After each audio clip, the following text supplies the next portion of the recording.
በእግዚአብሔር ሰላምታ እንደምን አመሻችሁ። አሜን።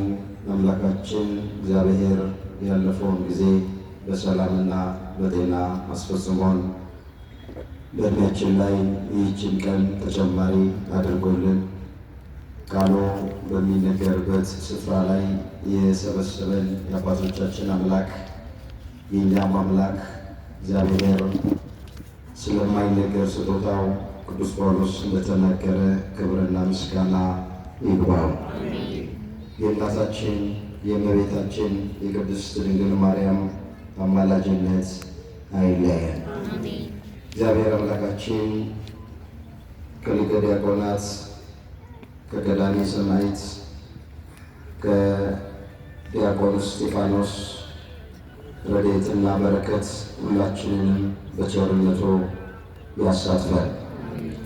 የምስጢር ባለቤት ቸሩ አምላካችን እግዚአብሔር የተሰወረውን የወንጌል ምስጢር ለሁላችን ገልጦ የሚረባንንና የሚጠቅመንን ነገር እንዲያስተምረን የእሱ ቅዱስ ፈቃዱ ይሆንልን።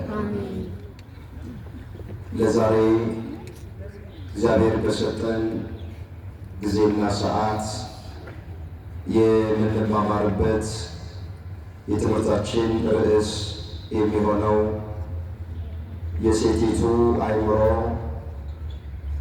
ታላቅ ነበረ የሚል ይሆናል።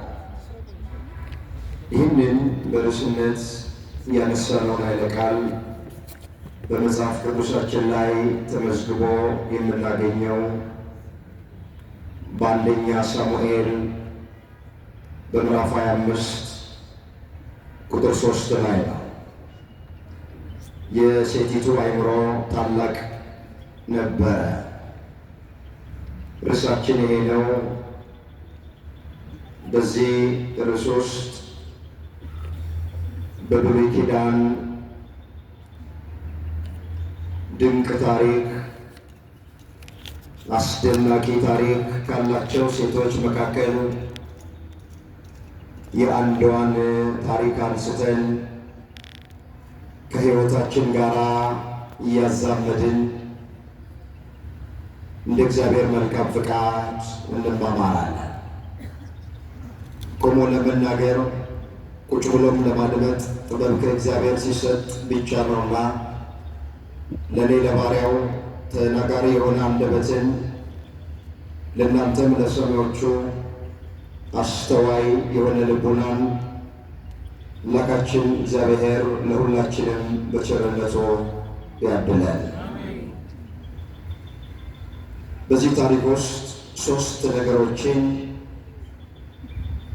ባጭሩ ለማየት እሞክራለሁ። እንድትከታተሉኝ በእግዚአብሔር ፍቅር እጠይቃችኋለሁ። በመጀመሪያ ሴቲቱ የተባለች ማናት የሚለውን እናያለን። በሁለተኛ ደረጃ በመጽሐፍ ቅዱስ ምንድነው የሰራቸው? አስደናቂ ታሪኳ ምንድነው የሚለውን እናያለን። ሶስተኛና የመጨረሻ ከእርሷ ምን እንማራለን የሚለውን ተመልክተን ለዛሬ ትምህርታችንን እንቋጨዋለን። የሴቲቱ አእምሮ ታላቅ ነበረ። እስኪ ከመጀመሪያው እንነሳ። ሴቲቱ የተባለችው ማን ናት? ባለ ታላቅ አእምሮ ብሎ መጽሐፍ ቅዱስ የመዘገበላት ሴት አቤጊያ ተብላ የምትጠራ ሴት ናት። ሙሉ ታሪኩ በአንደኛ ሳሙኤል በምዕራፍ 25 ቁጥር 2 ጀምሮ ተመዝግቧል።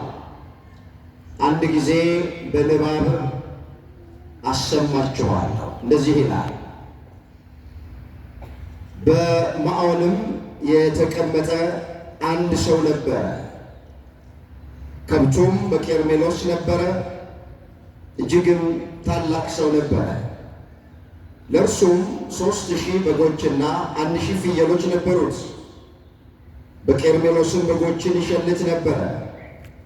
የሰውየው ስም ናባል፣ የሚስቱም ስም አቤግያ ነበረ። የሴቲቱ አእምሮ ታላቅ መልኳም የተዋበ ነበረ። ሰውየው ግን ባለጌ ነበረ፣ ግብሩም ክፉ ነበረ፣ ከካሌብም ወገን ነበረ ብሎ ይጀምራል። እንግዲህ በርዕስነት ያነሳነው ቃል አስቀድሞ የተነገረው ሴቲቱ የተባለችው አቤግያ ናት። ባሏ ናባል እየተባለ ነው የሚጠራው። አቤግያ ማለት በዕብራይስጥ የስሙ ትርጉም በጣም ውብ ቆንጆ ማለት ነው ይለዋል። አንድም አቤግያ ማለት የአባት ደስታ ማለት ነው ብሎ ይፈታዋል። እንግዲህ እቺ ሴት ቅድም በመግቢያችን እንደጠቆምኳችሁ ብሉይ ኪዳንን ስናጠና አስደናቂ ታሪክ ካላቸው ሴቶች መካከል ፊተኛ ተርታ ላይ የምትሰለፍ ናት። አሁን ታሪኳን እየዘረዘርን እናየዋል። ምንድነው አስደናቂ ስራ የሰራቸው በመጽሐፍ ቅዱሶች እንመጣበታለን። እንግዲህ ታሪኩ ሲጀምር ናባል የሚባል ባል አላት ይላል። ናባል ማለት የስሙ ትርጉም ሰነፍ፣ ሞኝ ማለት ነው ይለዋል። የመጽሐፍ ቅዱሱን መዝገበ ቃላት ስናነበው ናባል የሚለውን ሰነፍ፣ ሞኝ ብሎ ነው የሚፈታው። ሚስቱ ደግሞ ባለ ታላቅ አእምሮ ነች ይላል። በዛ ላይ ደግሞ የተዋበችም ነበረች ይላል። ቅድም ስናለ ውሳጣዊ ውበት አላት፣ ውጫዊ ውበት አላት። አንዳንድ ሰዎች በውጪ ውበት ሊኖራቸው ይችላል። ወደ ውስጣቸው ስትገቡ ግን ውሳጣዊ ውበት ላይኖራቸው ይችላል። አቤግያ በጣም የተለየ ሴት ናት። በውስጧም ውብ ናት፣ በውጭዋም ውብ ናት። መጽሐፍ ምንድን ነው የሚለው? ውበት ሐሰት ነው፣ ደምግባትም ከንቱ ነው፣ እግዚአብሔርን የምትፈራ ሴት እሷ ትመሰገናለች ተብሎ ተጽፏል። በዚህ በመጽሐፈ ምሳሌ ምዕራፍ 31 ቁጥር 30 ላይ የተመዘገበ ቃል ውበት አለ ጠቢቡ ሰለሞን ሐሰት ነው አለ። ውጫዊ ውበት ብቻ፣ ስጋዊ ውበት ብቻውን ሐሰት ነው፣ ደምግባትም ከንቱ ነው አለና እግዚአብሔርን የምትፈራ ሴት ግን እሷ ትመሰገናለች። ለክርስቲያኖች ውበት ማለት እግዚአብሔርን መፍራት ነው። አምላካችን እግዚአብሔር እሱን የሚፈራ ልብ ለሁላችንም በቸርነቱ ያድለን። በሌላም ስፍራ ላይ እዚሁ ምዕራፍ ቁጥር 10 ላይ ይህንን ሐሳብ ግልጥ የሚያደርግ አንድ ቃል ሶሎሞን ተናግረዋል። ምሳሌ 31 ቁጥር 10 ላይ ልባምን ሴት ማን ሊያገኛት ይችላል? አቤግያ ልባም ናት፣ ባለ አእምሮ ናት፣ የተዋበች ናት፣ እግዚአብሔርን የምትፈራ ናት፣ ሰውን የምታፍር ናት፣ በስርዓት በአገባብ የምትመላለስ ናት፣ ልባም ሴት ናት። ምን አለ መጽሐፍ? ልባምን ሴት ማን ሊያገኛት ይችላል? ዋጋዋ ከቀይ ዕንቁ እጅግ ይበልጣል። የባሏም ልብ ይታመንባታል፣ ምርኮም አይጎድልባትም። ዕድሜዋን ሙሉ መልካም ነገር ታደርጋለች፣ ክፉም አታደርግም አለ። አዎ ልባም ሴት ከቀይ ዕንቁ እጅግ ትበልጣለች አለ። ነጭ ዕንቁ አለ፣ ቀይ ዕንቁ አለ። ቀይ ዕንቁ ከዕንቁዎች ሁሉ በላይ ውድ የሆነ ዕንቁ። ስለዚህ ልባምን ሴት አስተዋይ የሆነችን ሴት እንደ አቤግያ ያለችዋ ሴት ዋጋዋን ከቀይ ዕንቁ እጅግ ይበልጣል አለ ሶሎሞን ሲናገር። ስለዚህ አቤግያ ማለት በውስጥም በውጭም ውበት ያላት እግዚአብሔርን የምትፈራ ሰውን የምታፍር በስርዓት በአገባብ የምትመላለስ መልካም ሴት ናት። እንግዲህ ስናነብ ባሏ ደግሞ ከእሷ ተቃራኒ። መጽሐፍ ቅዱስን ስናነብ ባለጌ ተብሎ የተጠራ ከናባል ውጪ ማንም ሰው የለም። እኔ ራሱ አሁን ይህንን ቃል ስናገር አንደበቴን እየያዘ ነው ምናገር፣ ግን መጽሐፍ ቅዱስ ስለጻፈው ለትምህርት እንናገረዋል። ስለ ናባል ጸሐፊው ሲጽፍልን ግብሩ ክፉ ነው፣ እንደው ባለጌ ነበረ ነው። የሁላችሁ ናባል እግሩ ቢቀጥል አቤግያን አያገኛትም ነበር። እንደ ዕድል ሆኖ እንደ አጋጣሚ ሆኖ አገኛት እንጂ አቤግያ ለናባል የምትመጥን ሚስት አይደለች። ለናባል የምትገባ ሚስት አይደለችም። እሱ ግብሩ ክፉ ነው፣ ስራው ክፉ ነው፣ ሕይወቱ ጥሩ አይደለም፣ እግዚአብሔርን የማይፈራ ነው። ሚስቱ ደግሞ የእሱ ተቃራኒ ናት። ስለዚህ ለናባል የምትገባ አልነበረችም አቤግያ ያልኳችሁ ለዚህ ነው።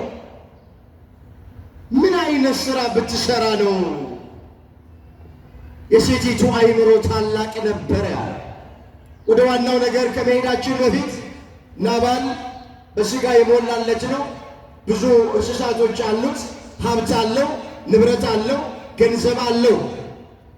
ግን ሀብታም መሆን በራሱ ብቻ ጥሩ ባል አያደርግም።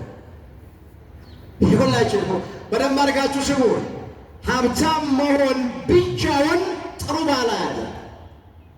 እንደዛማ ቢሆን ኖሮ ናባል ጥሩ ባል በሆነ ነበረ። መጽሐፍ ምን ይላል? ሰው ዓለምን ሁሉ ቢያተርፍ ነፍሱን ግን ቢያጎድል ምን ይረባዋል ተብሎ ተጽፏል። የማቴዎስ ወንጌል ምዕራፍ 16 ቁጥር 26 ላይ የተመዘገበ ቃል። እስኪ ላስቸግራችሁ ይህን ቃል አብረን እንበለው። ሰው በሉስ ዓለምን ሁሉ ቢያተርፍ ነፍሱን ግን ቢያጎድል ምን ይረባዋል? ናባል ዓለምን ያተረፈ ባል ነው። ብዙ እንስሳትን የሚነዳ ነው። ብዙ ብር ያለው ነው። ብዙ ወርቅ ያለው ነው። ግን ጥሩ ባል አይደለም። ለዚህ ነው ሀብታም መሆን በራሱ ጥሩ ባል አያደርጊ። ሰው አለ መጽሐፍ ዓለምን ሁሉ ቢያተርፍ፣ ዓለምን ማትረፍ ገንዘብን ማትረፍ ሊሆን ይችላል። ዓለምን ማትረፍ እውቀትን ማትረፍ ሊሆን ይችላል። ዓለምን ማትረፍ ስልጣንን ማትረፍ ሊሆን ይችላል። ዓለምን ማትረፍ ዓለማዊውን ነገር ማትረፍ ሊሆን ይችላል። ገንዘብ ኖሮን፣ እውቀት ኖሮን፣ ስልጣን ኖሮን ዓለምን ጭብጥ እርግጥ አድርገን ገዝተን እግዚአብሔር ከሌለን ምስኪኖች ነን። ናባል እንደዚህ አይነት ባል ነው። በሥጋው የሞላለት ነው። ብዙ ሀብት ንብረት ያለው ሰው ነው። ዓለምን ያሰረፈ ነው። ነገር ግን እግዚአብሔር የለውም። ሰው ድሃ የሚባለው የሚበላው የሚጠጣው ቤት መኪና ገንዘብ ስለሌለው አይደለም። ሰው ድሃ የሚባለው እግዚአብሔር ከሌለው። ማን ከሌለው አልኳችሁ? እግዚአብሔር ያለው ሰው ድሃ አይባልም። አዎ በሥጋው ላይ ሊኖረው ይችላል። እግዚአብሔር ያለው ሰው ግን ባለጸጋ ነው። ሌሎቹን አይደለም ራሱን ሌሎቹን ባለጠጋ ማድረግ ይችላል። ምንድነው መጽሐፍ የሚለው? እስኪ ይህንን ቃል ተመልከቱ። በዚህ በሁለተኛ ቆሮንቶስ ምዕራፍ 6 ቁጥር 8 ጀምሮ እንዲህ ተብሎ ተመዝግቧል። በክፉ ወሬና በመልካም ወሬ ራሳችንን እናማጥናለን። አሳቾች ስንባል እውነተኞች ነን። ያልታወቀን ስንባል የታወቅን ነን። የምንሞት ስንመስል እነሆ ሕያዋን ነን። የተቀጣን ስንሆን አንገደልም። ሐዘንተኞች ስንሆን ዘወትር ደስ ይለናል። ድሆች ስንሆን ብዙዎቹን ባለጠጎች እናደርጋለን። አንዳች የሌለን ስንሆን ሁሉ የኛ ነው አለ። ቃላቶቹን ስናያቸው እርስ በርሳቸው የሚጋጩ ይመስላል። ያልታወቀን ስንሆን የታወቅን፣ የምንገደል ስንሆን ሕያዋን፣ ሐዘንተኞች ስንሆን ደስ ይለናል። ድሆች ስንሆን ሌሎቹን ባለጠጋ ማድረግ እንችላለን። አንዳች የሌለን ስንሆን ሁሉ የኛ ነው አለ። ሰው እንዴት ነው ድሃ ሆኖ ሌሎቹን ባለጠጋ ማድረግ የሚችለው? ሰው አንዳች የሌለ ሆኖ እንዴት ነው ሁሉ የኔ ብሎ መናገር የሚችለው?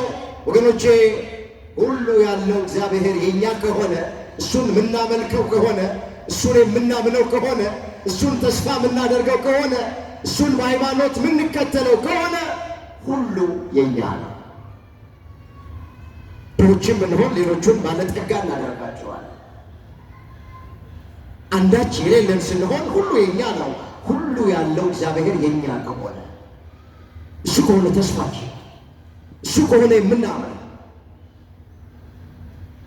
አምላካችን እግዚአብሔር በፍጹም ልባችን፣ በፍጹም ነፍሳችን፣ በፍጹም ኃይላችን እሱን እያመንነው እንድንኖር በቸርነቱ ሁላችንንም ይርዳል። እንመለስ ወደ ቀደመ ነገራችን። ናባል ለአቤግያ የማይመጥን ነው ያልነው ከዚህ የተነሳ እስኪ ይቺ ሴት በመጽሐፍ ቅዱስ ላይ ምን ሰርታለች የሚለውን እየዘረዘረ ታላቅ ያሰኛት ምን እንደሆነ እንመልከት። የመጀመሪያ ይቺ ሴት ታላቅ ያሰኛት ነገር በናባል ምክንያት በቤቷ ላይ ሞት ባዣበበ ጊዜ ቤተሰቧን ከጥፋት ታድጋለች። ታላቅ ያሰኛት ነገር ይሄ ነው። በባሏ በናባል ምክንያት በእሷ በልጆቿ በቤተሰቧ ላይ ሞት ባንዣበበ ጊዜ ቤተሰቧን አቤግያ ከጥፋት ታድጋለች። ታላቅ ያሰኛት ነገር ይሄ ነው። እስኪ መጽሐፉ የሚለውን እንመልከት። አንደኛ ሳሙኤል ምዕራፍ 25 ቁጥር 5 ጀምሮ እመለከታለሁ። እንደዚህ ይላል። ዳዊት በምድረ በዳ ሳለ ናባል በጎቹን ይሸልታል የሚል ወሬ ሰማ። ሁላችን እንደምናውቅ በአንድ ዘመን ዳዊት በንጉሡ በሳኦል ምክንያት መንደሩን፣ ቀዩን፣ አካባቢውን ለቆ ተሰዷል። ንጉሡ ሳኦል በስልጣኔ በወንበሬ በሹመቴ ነው የመጣው እገድለዋለሁ ብሎ ባሰበ ጊዜ ዳዊት አካባቢውን ትቶ ተሰዷል። እሱም ታሪክ ነው ያመጣው። ዳዊት በምድረ በዳ ሳለ ናባል በጎቹን ይሸልታል የሚል ወሬ ሰማ። አሁን በዚህ ሰዓት ዳዊት በስደት ላይ ነው ያለው። በዓይነ ሕሊናችሁ ሳሉት ናባል የተባለውን ሰው በጎቹን በምድረ በዳ እየጠበቀ ነው። ተስማምተው አይደለም። ይሄን አክል ብር ከፍልሃለሁ በጎቼን ጠብቅ ብሎት ውል ገብተው አይደለም። ቃል ኪዳን አድርገው አይደለም። በስደት ሰዓት እረኞችን ዳዊት አገኘ። በጎች ሲጠብቁ የማን በጎች ነው ብሎ ጠየቀ። የናባል በጎች ነው ብሎ አሉት። ዳዊት ከበጎች ጋር ግንኙነት ስላለው ከልጅነት እስከ እውቀት ከበጎች ጋር ስላደገ እረኝነት ጸጋው ስለሆነ የናባልን በጎች በምድረ በዳ መጠበቅ ጀመረ ይላል። አብረው የተሰደዱ ሰዎች አሉ ከዳዊት ጋር። ከነሱ ጋር ሆኖ በጎች እየጠበቀ ሳለ ናባል በጎች ይሸልታል የሚል ወሬ ሰማ ይላል። ዳዊትም 10 ጎልማሶችን ላከ። ለጎልማሶችም አለ፣ ወደ ቀርሜሎስ ወጥታችሁ ወደ ናባል ሂዱ፣ በስሜም ስለ ሰላም ጠይቁት፣ እንዲህም በሉት፣ በደህንነት ኑር፣ ላንተና ለቤትህ ላንተም ላሉት ሁሉ ሰላም ይሁን። አሁንም በጎችን እንድትሸልት ሰምቻለሁ። እረኞችህም ከእኛ ጋር ነበሩ፣ ከቶም አልበደልናቸውም። በቀርሜሎስ በተቀመጡበት ዘመን ሁሉ ከመንጋው አንዳች አልጎደለባቸውም። ጎልማሶችህን ጠይቃቸው፣ እነሱ ይነግሩሃል። አሁንም እንግዲህ በመልካም ቀን መጥተንብሃልና ጎልማሶች በፊት ሞገስ ያግኙ፣ በእጅህም ከተገኘው ለባሪያዎችህና ለልጅ ለዳዊት እባክህ ስጥ አለ። አስተውሉ እግዚአብሔር ልጆች፣ 10 ጎልማሶችን ዳዊት መረጠ፣ ወደ ናባል ላከ። ምን ብሎ? በምድረ በዳ ያንተን በጎች እየጠበቅን ነው። አጥር ቅጥር ሆነን አውሬ እንዳይነጥቃቸው፣ ተኩላ እንዳይበላቸው በነፍሳችን ተወራርደን በጎችህን እየጠበቅን ነው። በጎች እንደምትሸልት ሰምተናል አሉ። በእስራኤል ባህል በግ ሲሸለት ትልቅ ድግስ ይደገሳል። የሰባው ፍሪዳ ይታረዳል፣ የወይን ጠጁ ይጣላል፣ ሕዝብ ተሰብስቦ ይበላል፣ ይጠጣል፣ ደስ ይሰኛል። ዳዊት ይህን ያመጣው በጎች እንደምትሸልት ሰምተናል። ስለዚህ በምድረ በዳ በጎችህን ለምንጠብቅ እረኞች ካዘጋጀኸው መብልና መጠጥ ላክልን ብሎ 10 ጎልማሶችን ዳዊት ላከ ይላል። እነዚህ ጎልማሶች ዳዊት እንደላካቸው ለናባል መጡና ነገሩት ይላል። አንደኛ ሳሙኤል ምዕራፍ 25 ቁጥር 9 ጀምሮ አነባለሁ። እንደዚህ ይላል። የዳዊትም ጎልማሶች መጡ፣ ይህንንም ቃል ለናባል ነግረው ዝም አለ። ናባልም ለዳዊት ባሪያዎች ዳዊት ማን ነው? የእሴይ ልጅስ ማን ነው? እያንዳንዳቸው ከጌቶቻቸው የኮበለሉ ባሪያዎች ዛሬ ብዙዎች ናቸው። እንጀራዬን የወይን ጠጄን ለሸላቶቼ ያረድኩትን ሥጋ ወስጄ ከወዴት እንደሆኑ ለማላቃቸው ሰዎች እሰጣለሁን ብሎ መለሳቸው። የዳዊትን ጎልማሶች ዞረው በመጡበት መንገድ ተመለሱ። መጥተውም ይህንን ነገር ሁሉ ለዳዊት ነገሩት። ዳዊትም ሰዎቹን ሁላችሁ ሰይፋችሁን ታጠቁ አላቸው። ሁሉም ሰይፋቸውን ታጠቁ። ዳዊትም ሰይፉን ታጠቀ። 400 ሰዎች ዳዊትን ተከትለውት ወጡ። 200ም በዕቃው ዘንድ ተቀመጡ ይላል። እንግዲህ ዳዊት የላካቸውን 10 ጎልማሶች ናባል አስቀይሟቸው፣ አሳዝኗቸው ማይገባ ነገር ተናግሮ እንደውም ዳዊት የምትሉት ራሱ ማን ነው? ከወዴት እንደመጣ ወዴት እንደሚሄድ አላውቀውም ብሎ ትልቁን ዳዊት፣ እግዚአብሔር ያከበረውን ዳዊት፣ እግዚአብሔር ጸጋውን ያበዛለትን ዳዊት ማን እንደሆነ አላውቅም፣ ከየት እንደመጣ ወዴት እንደሚሄድ አላውቅም፣ የእሴይ ልጅስ ማን ነው ብሎ በዳዊት ላይ የማይገባ ነገር ተናገረ። ናባል እግዚአብሔር ያከበረውን የማያከብር ሰው ነው። አምላካችን እግዚአብሔር እሱ ያከበራቸውን እንድናከብር ሁላችንን በቸርነቱ ይርዳል። ወገኖቼ እግዚአብሔር ያከበራቸውን ማክበር መጽሐፍ ቅዱሳዊ እግረ መንገዳችንን ቅዱሳንን ብናከብር፣ ጻድቃንን ብናከብር፣ ሰማዕታትን ብናከብር አስቀድሞ እግዚአብሔር ስላከበራቸው። ክርስቲያን ማለት እግዚአብሔር ያከበረውን የሚያከብር ነው። ክርስቲያን ማለት እግዚአብሔር የተቀበለውን የሚቀበል ነው። ናባል ግን እግዚአብሔር ያከበረውን ዳዊትን ናቀው። ዳዊት ማን ነው ብሎ ተናገረ። እነዚህ 10 ጎልማሶች አሁን እንዳነበብን ዞረው ተመልሰው መጡና ናባል የተናገረውን ሳይጨምሩ ሳይቀንሱ ለዳዊት ነገሩት። ዳዊት ተቆጣ። በል ሁላችሁም ሰይፋችሁን ታጠቁ አለ። እሱም ሰይፉን ታጠቀ።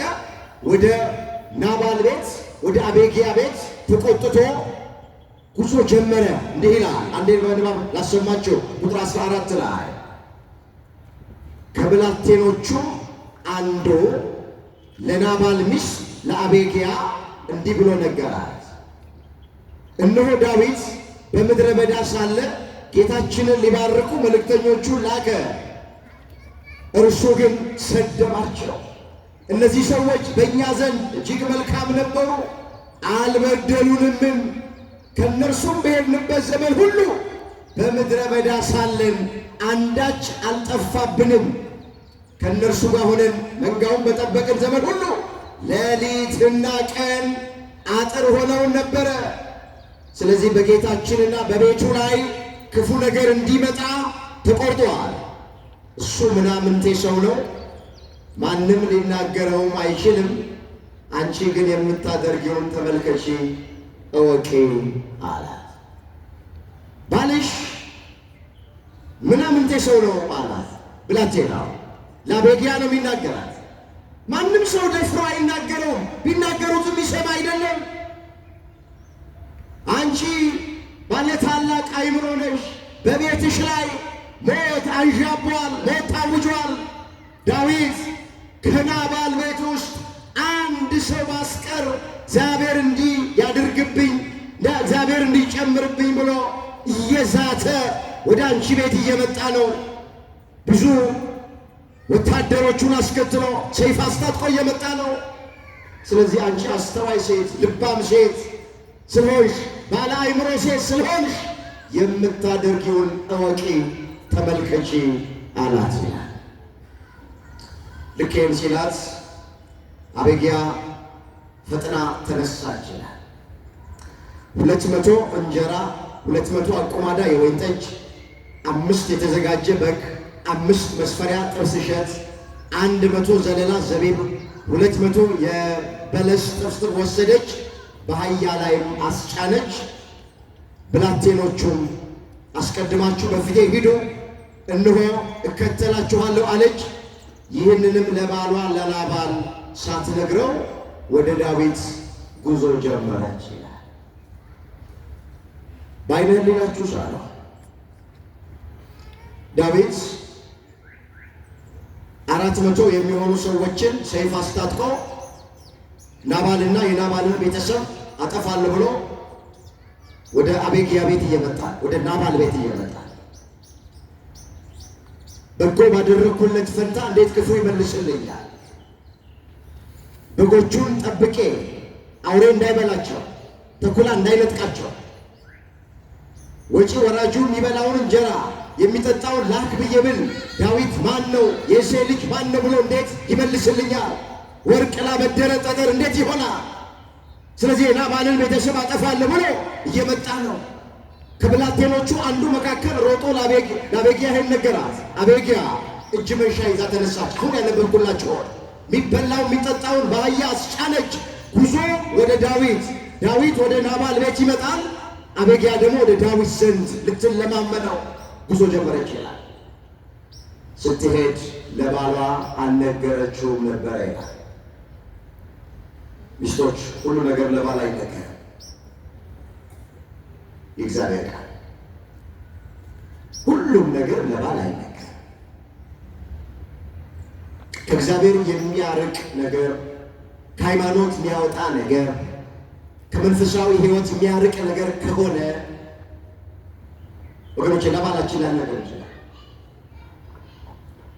አሁን ይሄንን ወደ ዳዊት እንደምትሄድ አቤግያ ለባሏ ለናባል ብትነግረው ኖሮ አትሄጂም ብሎ ይከለክላት ነበር። ምንም ጥርጥር የለም። ስለዚህ ሳትነግረው ሄደች። ላሳጥር ታሪኩን ወደ መፈልገው ነገር መጣ። ልክ እሷ በአህያ ተቀምጣ ስትሄድ ዳዊት 400 ሰዎችን ሰይፍ አስታጥቆ ሲመጣ ፊት ለፊት ተያዩ፣ ተገናኙ ይላል። ወዲያው ፈጠነችና ከአህያዋ ላይ አቤግያ ወረደች። ዳዊት እግር ስር በግንባሯ ተደፋች። እንዲህም አለች። አቤግያም ዳዊትን ባየች ጊዜ ከአህያዋ ላይ ፈጥና ወረደች፣ በዳዊት ፊት በግንባሯ ወደቀች፣ በምድር ላይም እጅ ነሳች፣ በእግሩም ላይ ወደቀች። እንዲህም አለችው፣ ጌታዬ ሆይ አለችው። ዳዊትን እኮ ጌታዬ ሆይ ይህ ኃጢአት በእኔ ላይ ይሁን፣ እኔ ባሪያ በጆሮ ልናገር፣ የባሪያህን ቃል እባክህ አድምጥ።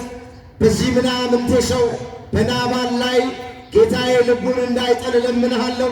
እንደ ስሙ ነው፣ ስንፍና አድሮበታል። እኔ ባሪያ ግን ካንተ የተላኩትን የጌታዬን ጎልማሶች አላየሁም። አሁንም ጌታ ሆይ ሕያው እግዚአብሔርን በሕያው ነፍስህ እምላለሁ፣ ወደ ደም እንዳትገባ ንጹሕ ደም እንዳታፈስ እኔን የላከኝ እግዚአብሔር ነው አለች። እሱ ምናምንቴ ሰው ነው፣ አይምሮ የለውም፣ ሰነፍ ነው፣ ግብሩም ክፉ ነው። የላካቸውን 10 ጎልማሶች አይቻቸው ቢሆን ኖሮ አግኝቻቸው ቢሆን ኖሮ እንኳን የጠየቅከውን ከጠየቅከው በላይ በሰጠሁ ነበረ፣ በላኩልህ ነበረ። ነገር ግን አላዩአቸው መልእክተኞችን። ስለዚህ ንጹሕ ደም እንዳታፈስ እግዚአብሔር ይበቀልልሃል። አሳልፈ ለእግዚአብሔር ስጥ።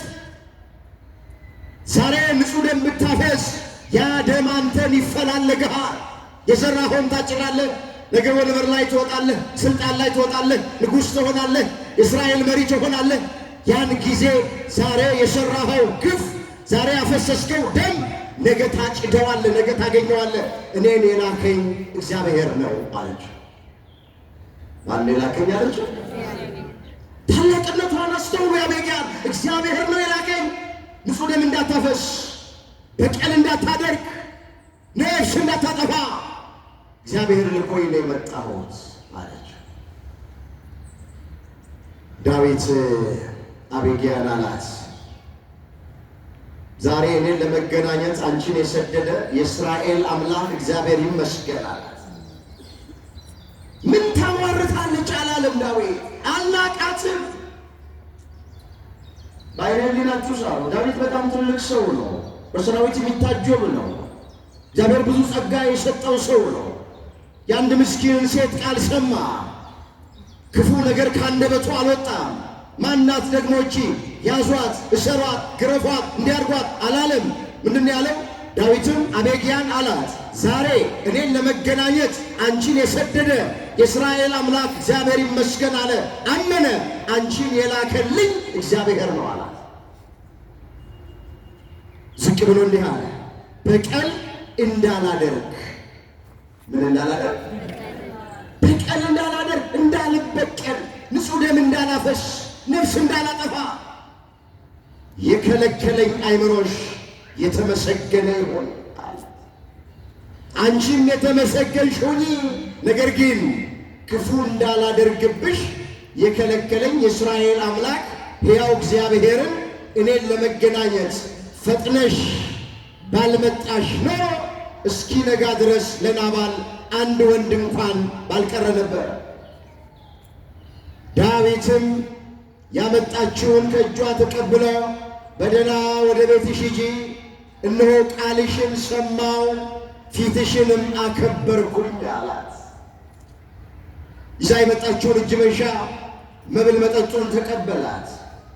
አንቺን ወደ እኔ የላከ የእስራኤል አምላክ የእስራኤል ቅዱስ የሰራዊት ጌታ እግዚአብሔር ነው ብሎ አመነ።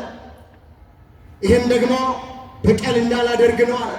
የእግዚአብሔርን ሕግና ትእዛዝ እንዳልተላለፍ ነው አለ። ስለዚህ ይህን የከለከለኝ አይምሮሽ የተመሰገነ ነው፣ ታላቅ አይምሮ ያለሽ ናት ብሎ ደገመው። እሷን ወደ ቤት አሰናበታት ይላል። አቤግያም ወደ ናባል መጣች፣ ወደ ቤቷ ወደ ባሏ ጋር መጣች ማለት ነው። በቤቷ ላይ አንዣበበውን ሞት አስቀርታ ታሪክ እንዲቀየር ነገር እንዲገለበጥ አድርጋ ዳዊት በመጣበት እንዲመለስ አድርጋው ወደ ቤቱ መጣች። ወደ ናባል ጋር በቤት እንደ ንጉሥ ግብዣ ያለ ተደርገው ነበር ይላል። በጎቹን እየሸለተ ስለነበረ ናባል ትልቅ ድግስ ደግሶ ነበር፣ እጅግም ሰክሮ ነበር ይላል። ደስ ብሎትም ነበረ። ስለዚህ እስኪነጋ ድረስ ታናሽ ነገር ወይም ታላቅ ነገር አልነገረችው። ሰክሯል። የሰከረ ሰው ራሱን ይስታል። በዛ በስካር መንፈስ ምንም ልትለው አልወደደችም። አቤግያ እስኪነቃ ታገሰችው፣ ዝም አለች። ምንም ነገር አልነገረችውም። በነጋው የጠጁ ስካር ከናባል ባለፈ ጊዜ ሚስቱ ይሄንን ነገር ነገረችው።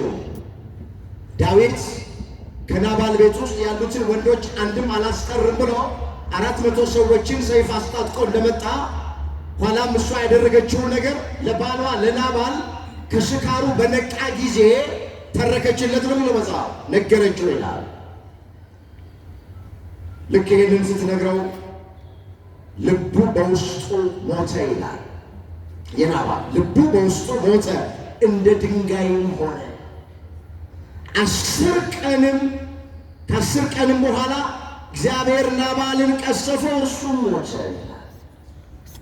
በዓይነ ሕሊናችሁ ሳሉ አቤግያ ለባሏ ለናባል ዳዊት በቤቱ ላይ ሊያደርግ ያሰበውን ከተረከችለት በኋላ እሷ ደግሞ ያደረገችውን ነገር በነገረችው ጊዜ ልቡ በውስጡ ሞተ፣ ራሱን ስቶ ወደቀ። ለ10 ቀን ያክል ስትንከባከበው ይሻለዋል እያለች ይነቃል እያለች አቤግያ ጠበቀች። ነገር ግን የእግዚአብሔር ፍቃድ ሆነና በእግዚአብሔር ስለተቀሰፈ ከ10 ቀን በኋላ ናባል አንቀላፋ፣ ሞተ። ታሪኩን አንዴ ልጨርስ። ዳዊትም ናባል እንደሞተ በሰማ ጊዜ ከናባል እጅ የስድቤን ፍርድ የፈረደልኝ ባሪያውን ከክፋት የጠበቀ እግዚአብሔር ይመስገን፣ እግዚአብሔርም የናባልን ክፋት በራሱ ላይ መለሰ አለ። ዳዊትም ልኮ ያገባት ዘንድ አቤግያን ተነጋገራት። የዳዊትን ባሪያዎች ወደ ቀርሜሎስ ወደ አቤግያ በመጡ ጊዜ ዳዊት ያገባሽ ዘንድ ወደ አንቺ ልኮናል ብለው ነገሯት። ተነስቷ በግንባሯ ወድቃ እጅ ነሳችና እንሆ እኔ ገረድ የጌታዬን ሎሌዎች እግር አጥብ ዘንድ አገልጋይ ነኝ። አቤግያም ፈጥና ተነሳች፣ በአህያ ላይ ተቀመጠች። 5 ገረዶች ተከተሏት፣ የዳዊትን መልእክተኞች ተከትላ ሄደች፣ ሚስትም ሆነችው። ትሕትናዋን ተመልከቱ። እኔ እንደው እግሩን ማጠብ እንኳን ማይገባኝ እንኳን የዳዊት ሚስት ልሆን ይቅርና እግሩን ዝቅ ብዬ ማጠብ አይገባኝም አለች። ባላ እግዚአብሔር ፍቃድ ሆነና ዳዊት አቤግያን አግብቶ ኖረ ይላል ታሪኩ። ባጭሩ ታሪኩ ይሄ ነው።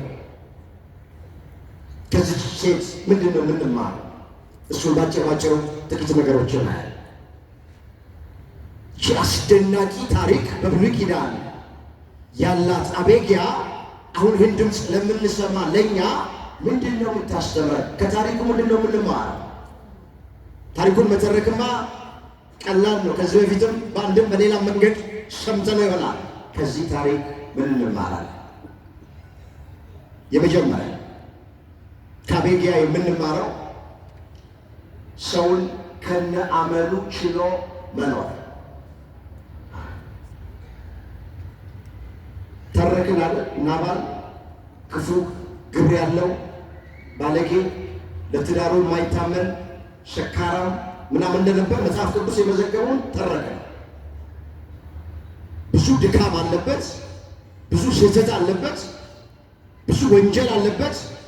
ልፍታ ብላ ብትል አቤግያ ናባልን ለመፍታት በሰውኛው አጥጋቢ ምክንያት ነበራት፣ ግን ለመፍታት አላሰበች። ከነአመሉ እስኪሞት ድረስ ነፍሱ ከሥጋው እስክትወጣ ድረስ አቤግያ የባሏ የናባልን አመል ችላ ኖረች። ሚስቶች እዚህ ውስጥ ካላችሁ ባሎቻችሁ ድካም ሊኖርባቸው ይችላል። ደካማ ጎን ሊኖርባቸው ይችላል። ባካቸው ድካማቸውን ጉድለታቸውን ችላችሁ አብራችሁ ነው። መፋታት መፍትሄ አይደለም። ችግሮቻችሁን ፍቱ እንጂ ትዳራችሁን አትፍቱ። አበጊያ የምታስተምረን ይሄንን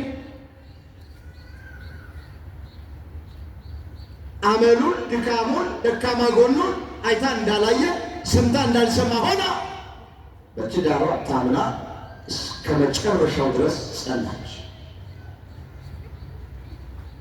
አምላካችን እግዚአብሔር እኛን ከነድካማችን እንደተሸከመ ሌሎቹንም ከነድካማቸው እንደሚሸከም ሁላችንን ይርዳ።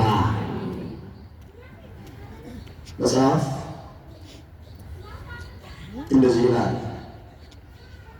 አንድ የምናውቀው ታሪክ በዮሐንስ ወንጌል ምዕራፍ 8 ቁጥር 1 ጀምሮ የተመዘገበ ታሪክ፣ ሁላችን የምናውቀው ታሪክ።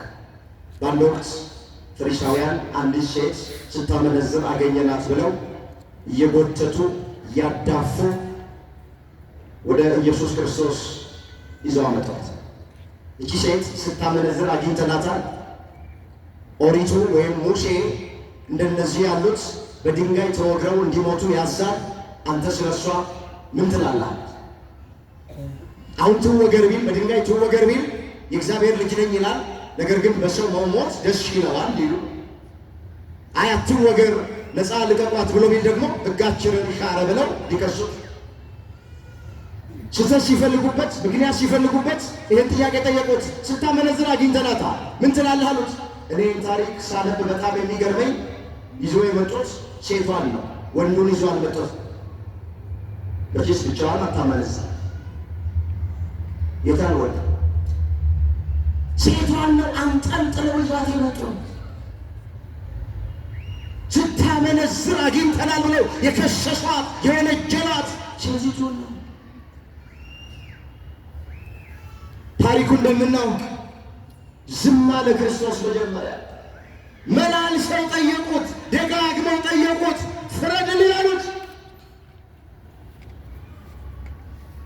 ምንድን ነው ያላቸው? ከእናንተ መካከል እሷ የሰራችውን ኃጢአት ያልሰራ ሰው በድንጋይ ምን ያርጋት? ልክ ይህን ሲናገር ይላል ከትልቅ እስከ ትንሽ ድረስ አዳራሽ ውስጥ የነበሩት አንድ አንድ እያሉ ወጡ። ቀና ሲል ሴቲቱ ብቻዋን ቆማለች። አንቺ ሴት ከሳሾችሽ ወዴት አሉ አላት። በድንጋይ ትወገር ብለው እየጎተቱ እየጣሉ እያነሱ እያዳፉ ወደ እኔ ያመጡሽ ከሳሾችሽ ወዴት አሉ አላት ክርስቶስ። ወዴት እንዳሉ አላውቅም አለች ሴቲቱ። በይ አንቺም አልፈረድሽም በእነሱ እኔም አልፈርድብሽም። ኃጢአትሽ ተሰርዮልሻል፣ እምነትሽ አድኖሻል፣ በሰላም ወደ ቤትሽ ሂጂ አላት። በድንጋይ ሊያስወግራት የመጡት አንገታቸውን ደፍተው አፍረው ተመለሱ። አዝና የመጣች አንገቷን ደፍታ የመጣች መከራዋን ያሳዩት ያመጣች ሴት ቀና ብላ ኃጢአቷ ተሰርዮላት በሰላም ወደ ቤቷ ሄደች።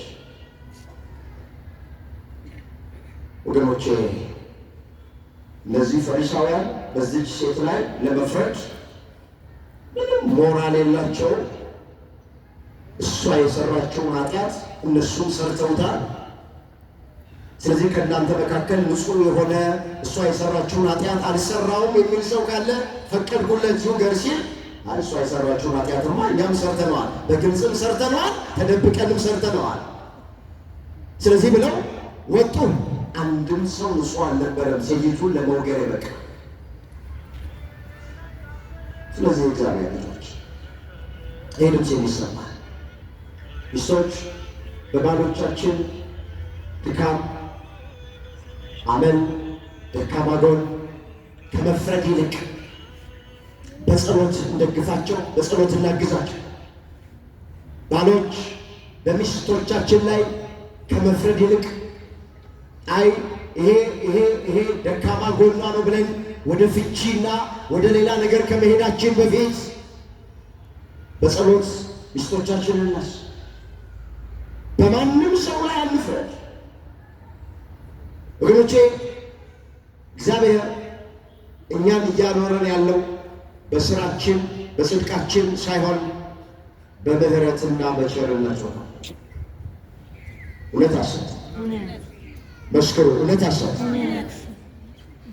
ዳዊት ምን አለ? አቤቱ ኃጢአትንስ ብትጠባበቅ ኖሮ ከፊትህ አይቆም ነበረ፣ ይቅርታ ካንተ ዘንድ ነው። እዚህ መዝሙር 129 ቁጥር 3 ላይ የተመዘገበ እግዚአብሔር አቤቱ ኃጢአትንስ ብትጠባበቅ ኖሮ ከፊትህ አይቆም ነበረ፣ ይቅርታ ካንተ ዘንድ ነው። ወገኖቼ ጨለማን ተገን አድርገን የሰራነውን ኃጢአት እግዚአብሔር ቢጠባበቅ ማን በፊት ይቆም ነበር? እኔ እዚህ ጋር ቆሜ የማስተምረው እግዚአብሔር ብዙ ነገር ስለተወልኝ ምእመናን፣ እናንተ ጠዋት ማታ ወደ መቅደሱ የምትገሰግሱት ቁጭ ብላችሁ ይህንን የእግዚአብሔር ቃል የምትሰሙት የከንፈራችሁን ፍሬ ዝማሬ፣ ምስጋና ለእግዚአብሔር የምታቀርቡት ቅዳሴ መተን የምናስቀድሰው መቅደስ ገብተን ተንሱ ጸልዩ የምንለው ባካችሁ በጽድቃችን አይደለም፣ ለእግዚአብሔር ተመችተነው አይደለም። አካባቢ ቀይረን የሰራነውን ኃጢአት፣ ሰፈር ቀይረን የሰራነውን ኃጢአት፣ ከመጋረጃ በስተጀርባ የሰራነውን ኃጢአት፣ መስኮትና በር ዘግተን የሰራነውን ኃጢአት፣ ቪዛ አውጥተን ሀገር ቀይረን የሰራነውን ኃጢአት እግዚአብሔር ቢጠባበቅ ማን ፊት ይቆማል? ግን እሱ ባለ ብዙ ምሕረት ነው። መዓቱ የራቀ ነው፣ ምሕረቱ የበዛ ነው። እንዳየን እንደተመለከተ አይፈርድም። ትዕግስት የባህሪው ነው። ትከሻው ሰፊ ነው። የኛ አምላክ ኃጢአተኞችን ይወዳል፣ ኃጢአትን ይጠላል፣ ኃጢአተኞችን ይወዳል።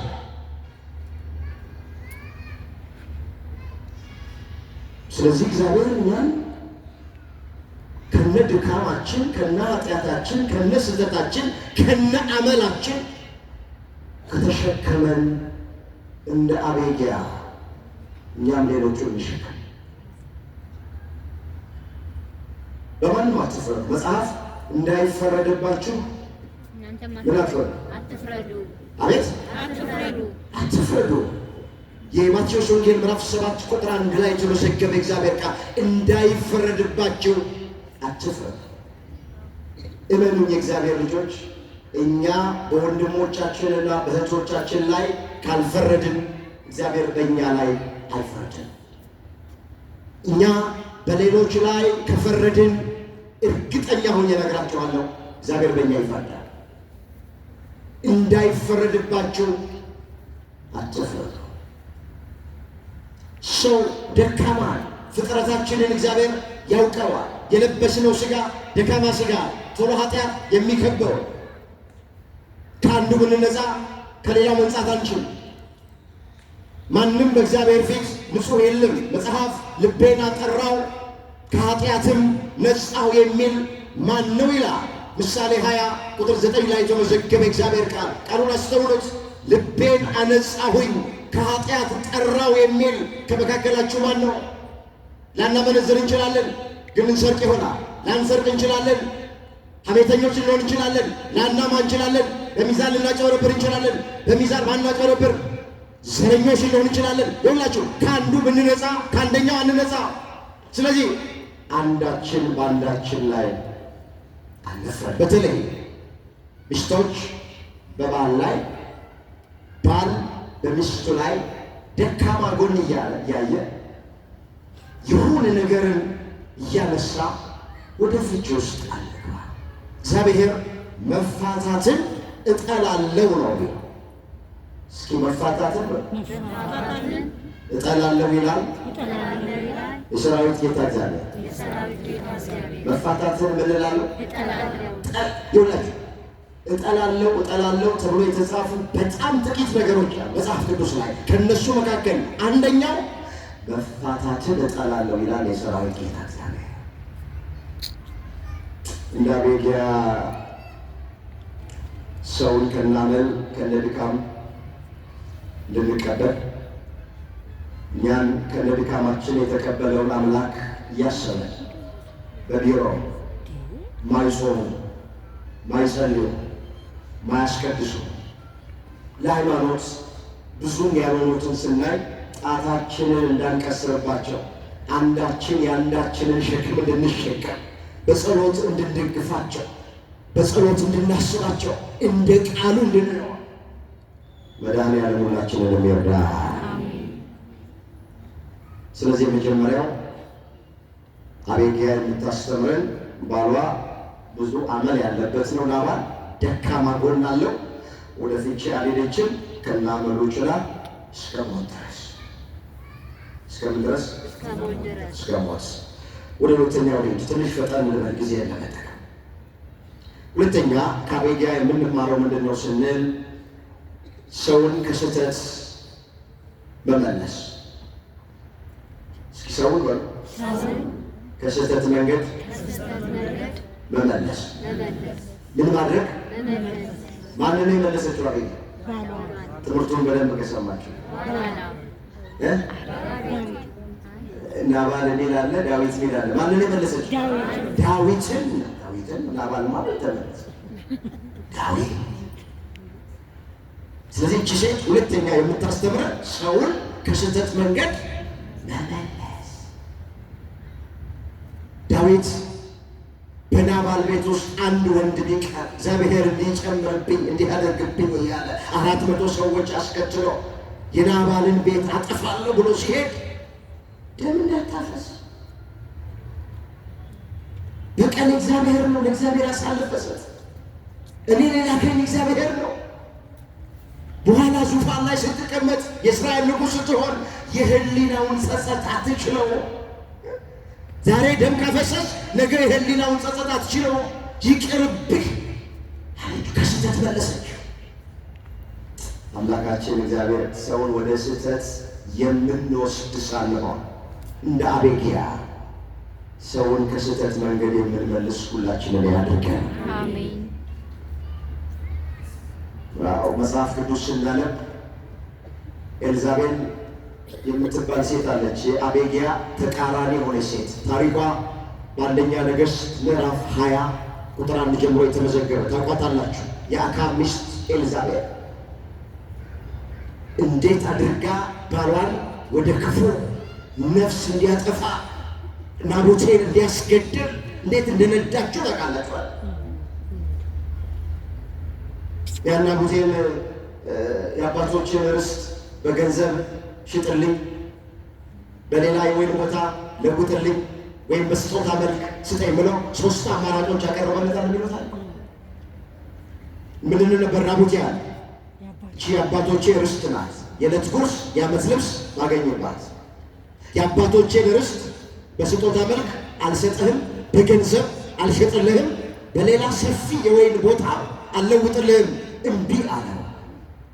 ተቆጣ፣ ተናደደ። ወደ ቤቱ ገባ። አክዓብ ምንም ሳይቀምስ ገብቶ ተኛ።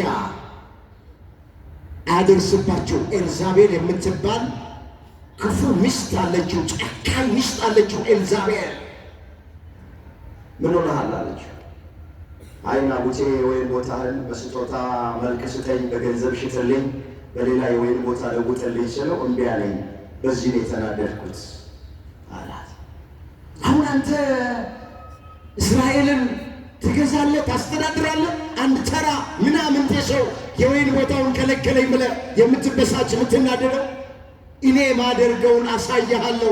ወዶና ፈቅዶ አልሰጠ ያለሆን ርስቱን ሳይወድ በግድ በነፃ እንዲሰጠን ያደርጋል አለች። አባቶቻችን ምን ይላሉ? በደንባራ በቅሎ ቃጭል ተጨምሮ ይላል። በአክዓብ ንዴት ላይ የኤልዛቤል ተንኮል ተጨመረ። በቃ የጾም አዋጅ አሳወጀች። የሐሰት ምስክሮችን አዘጋጀች። በናቡቴ ላይ እንዲመሰክሩ አደረገች። ከዛ በድንጋይ ተወግሮ እንዲሞት አደረገች። አክዓብ ማኅተም እንዲያትም ደብዳቤ እንዲጽፍ አዋጅ እንዲያውጅ አደረገች። ባሏን ወደ ክፉ መራችው። እንደ ኤልዛቤል ካሉ ሚስቶች መድኃኔዓለም ሁላችንን ይጠብቀን። አክዓብ ናቡቴን ያስገደለው በሚስቱ በኤልዛቤል ምክር ነው። አክዓብ ንጹሕ ደም ያፈሰሰው በሚስቱ በኤልዛቤል ምክንያት ነው። ሚስቱ ናት የነዳቸው፣ ሚስቱ ናት የመከረችው፣ ሚስቱ ናት ይህንን ኃጢአት እንዲሰራ ያደረገችው ሚስቱ ናት። አቤግያ ባሏን ወገኖቼ ዳዊትን ከስህተት መንገድ ትመልሳለች። ኤልዛቤል ደግሞ ባሏን ወደ ክፉ ትመራለች። ዓለማችን ላይ እንደ ኤልዛቤልም አይነት አሉ፣ እንደ አቤግያም አይነት አሉ። ሁለቱም አሉ ዓለማችን። እኛ ከማን ወገን ነን? ከማን ወገን ነን? እስኪ ራሳችንን እንደ ኤልዛቤል ነን እኛ ወይስ እንደ አቤግያ ነን? እግዚአብሔር እንደ አቤግያ ያድርገን። መጽሐፍ ከነዚህ ከታናናሾች አንዱን የስህተት ምክንያት ከምንሆን ይልቅ የወፍጮ ድንጋይ በአንገታችን ላይ ታስሮ ወደ ጥልቁ ብንወረወር ይሻላል ነው የሚለው። እዛ የማቴዎስ ወንጌል ምዕራፍ 18 ቁጥር 7 ላይ የተመዘገበ ለሰው የስህተት ምክንያት ከምንሆን ይልቅ ለሰው እንቅፋት፣ ለሰው መሰናክል፣ ለሰው መጥፋት ምክንያት ከምንሆን ይልቅ የወፍጮ ድንጋይ አንገታችን ላይ ታስሮ ወደ ጥልቅ ባህር ውስጥ ብንሰጥም ይሻላል ተብሎ ተመዝግበዋል።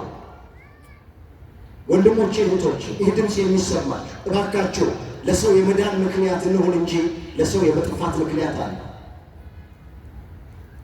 ስንቱ ነው በእኛ ምክንያት ሕይወቱ የተበላሸ? ስንቱ ነው በእኛ ምክንያት ከሃይማኖት የወጣ? ስንቱ ነው በእኛ ምክንያት ከመንፈሳዊ ሕይወት የወጣው? ከጉባኤ የተለየው?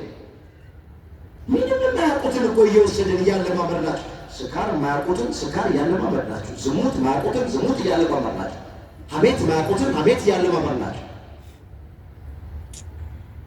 አንዳንዶቻችን ለሰው መዳን ምክንያት እየሆኑ ወደ እግዚአብሔር ቤት ስንመጣ ይዘን እየመጣ ወደ ጉባኤ ስንመጣ ይዘን እየመጣ ንስሐ እንዲገቡ እያደረግን እንዲቆሙ እያደረግን፣ ይሄ ጥሩ ነው። አንዳንዶቻችን ግን ለሰዎች መጥፋት እስካሁን ምክንያት የሆኑ ሰዎች አሉ። አንዳንዶቹን ከእሳት ነጥቃችሁ እኮ አውጡ ነው የሚለው አይደል መጽሐፍ። እዚህ በይሁዳ መልእክት አንድ ምዕራፍ ላይ ያለው ቁጥር 23 ላይ አንዳንዶቹን ከእሳት ነጥቃችሁ አውጧቸው ነው። ስለዚህ ክርስቲያን ልክ እንደ አቤግያ ሰውን ከስህተት የሚመልስ ነው እንጂ ሰውን ወደ ስህተት ጎዳና የሚወስድ መሆን የለበትም።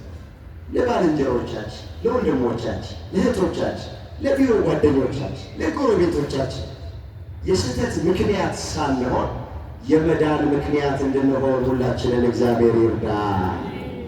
የመጨረሻውን ባጭር ተመልክቼ ትምህርቴን ጠቅልላለሁ። ሶስተኛ ከአቤግያ የምንማረው ይቅርታ መጠየቅ። ምን መጠየቅ? ይቅርታ የጠየቀችው ዳዊትን ነው። እሷ ላጠፋችው ጥፋት አይደለም፣ ባሏ ላጠፋው ጥፋት ይቅርታ ግን ጠየቀች። እሱ ነው ባሌን ያጠፋውና እንደገባ ይውጣ፣ እሱ እንደጀመረ ራሱ ይጨርስ፣ አይመለከተኝም፣ አያገባኝም። አቤግያ አለች። የበደለው ባሏ ነው፣ ያጠፋው ባሏ ነው። ይቅርታ የምጠይቀው ግን ሚስቱ አቤግያ አለች። እቺ ሴት እኮ አስደናቂ ታሪክ ናት ያለው። ዝም ብለን እኮ አይደለም። በብሉይ ኪዳን ሆና የአዲስ ኪዳን ስራ የሰራች ሴት እኮ ናት። ታውቃላችሁ፣ የበደልነው እኛ ነን፣ ያጠፋነው እኛ ነን፣ መካስ የሚገባን እኛ ነን። ነገር ግን ኢየሱስ ክርስቶስ በእኛ ቦታ ሆኖ ስለኛ ካሰ። ስለዚህ እቺ አቤግያ የምትባል ሴት በብሉይ ኪዳን ሆና የክርስቶስን ስራ የሰራች ናት። የክርስቶስ ምሳሌ ተደርጋ የምትጠቀስ ሴት ናት። ባሏ በድሎ፣ ባሏ አጥፍቶ፣ ባሏ ተሳስቶ ይቅርታ መጠየቅ ያለበት እሱ ሆኖ ሳለ በባሏ ቦታ ሆና ዳዊት ጋር በግንባሯ ተደፍታ ይቅርታ ጠየቀች። ይቅርታ መጠየቅ ታስተምራለች አቤግያ ያልኳቸው ለዚህ። አሁን ዛሬ ባሎች ሊበድሉ ስለ ባሎች ሚስት ሄደው ይቅርታ ሚስቶች ሄደው ይቅርታ ይጠይቁ። ሚስቶች ዛሬ ቢያጠፉ አይ ብለው ባሎች በሚስቶቻቸው ቦታ ሆነው ይቅርታ የሚጠይቁ ይኖራሉ። ወንድሞች ሊበድሉ ስለ ወንድሞች እህቶች ሄደው ይቅርታ ይጠይቁ። እህቶች ሊበድሉ በእህቶች ቦታ ወንድሞች ይቅርታ ሄደው ይጠይቁ ነው። የአቤጌያን ልብ እግዚአብሔር ለሁላችንም ይስጠን። እግዚአብሔር ልባችንን ለይቅርታ ይክፈትልን። መጽሐፍ ክርስቶስ ይቅር እንዳላችሁ እርስ በርሳችሁ ይቅር ተባባሉ ተብሎ ተጽፏል። ቆላስይስ ምዕራፍ 3 ቁጥር 13። እስኪ ቃሉን አብረን እንበለው። ክርስቶስ ይቅር እንዳላችሁ እናንተም እርስ በርሳችሁ ይቅር ተባባሉ። ምን ተባባሉ? ይቅር ተባባሉ። ስለዚህ አቤጌያ እንኳን ያለበደልነው ላጠፋነው ይቅርና ላልበደልነው ላላጠፋነው ነገር ስለ ሚስቶች ስለ ባሎቻቸው፣ ባሎች ስለ ሚስቶቻቸው፣ ወንድሞች ስለ እህቶቻቸው፣ እህቶች ስለ ወንድሞቻቸው፣ ስለ አባቶቻችን በእግዚአብሔር ፊት ስንቆም ይቅርታ መጠየቃል። በቤተክርስቲያናችን ስርዓት መሰረት ከዛሬ ሰኔ 17 እስከ ሰኔ 25 ያለው ዘመን ዘመነ አስተምህሮ ተብሎ ነው የሚጠራው። አስተምህሮ ማለት ምልጃ፣ ይቅርታ ማለት። ስለዚህ ቤተክርስቲያን ስለ ምዕመናን ይቅርታ የምጠይቅበት፣ እኛ ደግሞ ክርስቲያኖች ስለ በደላችን ስለ ኃጢአታችን እግዚአብሔርን ይቅርታ የምንጠይቅበት ዘመን ላይ ነው ያለው። ዘመን አስተምህሮ የሚባለው ነው። ስለዚህ ስለ ሃይማኖት አባቶች፣ ስለ አገልጋዮች፣ ስለ ወንድሞቻችን፣ ስለ እህቶቻችን፣ ስለ ራሳችን ይቅርታ እንጠይቅ፣ ምህረት እንጠይቅ። አቤጌያ የምታስተምረን ላላጠፋቸውን ጥፋት ይቅርታ ጠይቃለች። እንኳን ላጠፋ ነው እንኳን ለበደል ለተሳሳት ነው ይቀርባል። ሌሎቹ ላጠፉት ለጸሎት እግዚአብሔር ፊት ስንቆም በጸሎት ልናስባቸው ይገባል።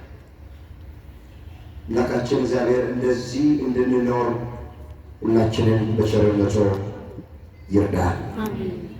የሴቲቱ አእምሮ ታላቅ ነበረ። እንግዲህ ታላቅነቷ በአእምሮ ነው። ከእሷ የምንማረው ሰውን ከነ ድካሙ ችሎ መኖር ነው። ሰውን ከስህተት መንገድ መመለስ ነው። ይቅርታ መጠየቅን ከአቤጌያ እንማራለን። በረከቷ በሁላችን ላይ ይደርብን። በተማርነው ትምህርት 30፣ 60፣ 100 ያማረ ፍሬ እንድናፈራ ሁላችንን እግዚአብሔር ይርዳ። በተዋሕዶ ሃይማኖት የሥላሴ ልጅነት እስከ መጨረሻው ድረስ ያጽናል። የሁላችንን መጨረሻ ያደርሳል።